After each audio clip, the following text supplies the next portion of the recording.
Тук ще покажа две неща. Как протича една моя загрявка преди цялостна тренировка и във връзка с това аз ще коментирам допълнително защо, особено в калистениката, това товари цялото тяло наведнъж. Загрявката не е губене на време. Тя подготвя тялото да работи силно и безопасно. Така, повечето хора виждат само тежките елементи, стойките, силовите, планча, везната, но никой обаче не обръща внимание на това как започва една истинска тренировка. По-скоро много малко хора наблягат на загрявката и да демонстрират какво правят преди тия хубави елементи и изпълнения на риловете. Точно там се крие разликата между човек, който прогресира дълго време и човек, който след няколко месеца започва да усеща болки в китките, лактите и раменете. Разтягането по принцип е основа на движението. Преди тялото да произведе сила, то трябва да може да се движи свободно. Ако някоя става е стегната, цялото движение започва да се компенсира на друго място и така в случая напрежението не се разпределя правилно, а риска от травма става много по-голям. Много хора се чуват защо ги боли рамото при набиране или защо китките им се възпаляват при стойки. Проблемът не е често в самото упражнение, а в ограничената подвижност преди него. Трябва да загрявате хубаво китките, да правите всякакъв вид мобилност. След това идва и активирането. Например, при планч напрежението влиза директно в китките, в лактите, в предната част на рамото. А ако тялото влезе студено в такова движение, ставите поемат удар, за който не са подготвени. Аз лично направих една травма на ключицата. Някои от вас може да знаят, правил съм и предни видеа, обяснявам как си я извадих именно от липса на загрявка.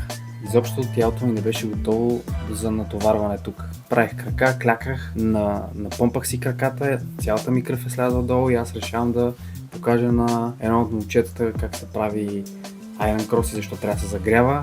Най-голямата ирония е именно, че аз му демонстрирам буквално и да си извадиш ключицата, при което това, разбира се, го отказа изобщо от такива упражнения.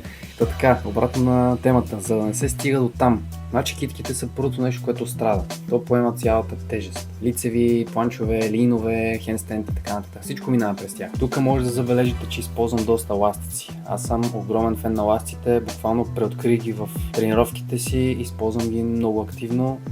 И бих казал, че ластиците не са само за начинаещи. Те позволяват на мускулите около цялата област, не само рамото, да се включат постепенно без излишен натиск. Тук не е целта да се умори след упражнение, целта е връзката между движението и контрола. Именно затова влизат тези въпросни ластици. Да усетиш по-добре движението и контрола на упражнението и оттам вече да работиш върху правилната мускулна група. Има хора, които може да правят силов елемент, но след няколко седмици започват да усещат бодежи и напрежение още при обикновени лицеви отпори. Не защото са слаби, а защото тялото им е било натоварно без подготовка. Затова при някои хора имат силни дни и слаби дни, хората не осъзнават, че може би да са направили някакво разтягане, което да им улеснило. Това са дребни детайли, които човек, ако наблегне, те усети огромна разлика при цялостна тренировка и най-вече прогреса. Значи подготовка на рамене и скапулата. Скапулата е това, което държи рамото стабилно. Това е ето тази част, която в момента виждате в клипа. Това е цел активация при елементи на планч, на предна везна, задна везна и на стойки. Именно скапулата контролира позицията на цялото тяло. Специално при загрявка за планч. Пак казвам, отново скапула, китки, лакти, там влиза. Но при планча скапулата трябва да избутва тялото напред и да държи стабилно. Съответно рамената напред и ако тази зона е слаба или неактивна, рамото започва да пропада. Това са първите признаци на изоставане на прогрес или липса на такъв. Лактите се претоварват, китките поемат прекалено голямо напрежение. Затова формата не е само да се опъне скапулата, идеята е да се изнесат лактите напред и китката да се хване стабилно за стойката или за земята, защото при грешна китка държиш стойка, тя започва да се криви. Това е нещо подобно като при ходилата на хората, които имат проблеми с паднал свод. Там нататък няма да изпадам в такива термини, но е сходно и при китките. Какви са признаците, когато човек няма подготовка? Да речем, загрял си. Обаче, ако липсва определена активация, ще започнеш да усетиш дисбаланс в тялото. То започва да се люлее, кръста поема напрежението, формата се разпада. Още в първите секунди усещаш, че нещо не е наред, не си вкарал хубаво, дали гръд, дали кръст. Това са нещата, които явно не си наблегнал на тях в загрявката. И защо хората се контузват най-често? Повечето травми не идват от едно повторение.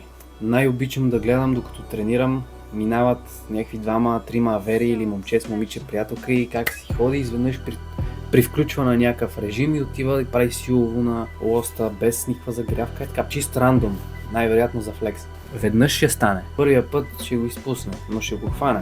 Аз го гарантирам. Той идва при натрупване също. Не е само единия път. Това са малки сигнали. Самото стягане, самото пускане, напрежението, което обхваща, загуба на контрол. Толкова дребни неща, че човек просто ги игнорира, защото примерно не се чувства да му е ден. Трябва да имаш просто контрол над тялото си. А как да имаш контрол, ако не правиш загрявката, не го подготвяш? Това е като типичното сравнение с двигателя за кола. Не можеш да подкараш кола с студен двигател преди да си загрял. Нали, говорим за старите коли дизели, сега всичко е на ток.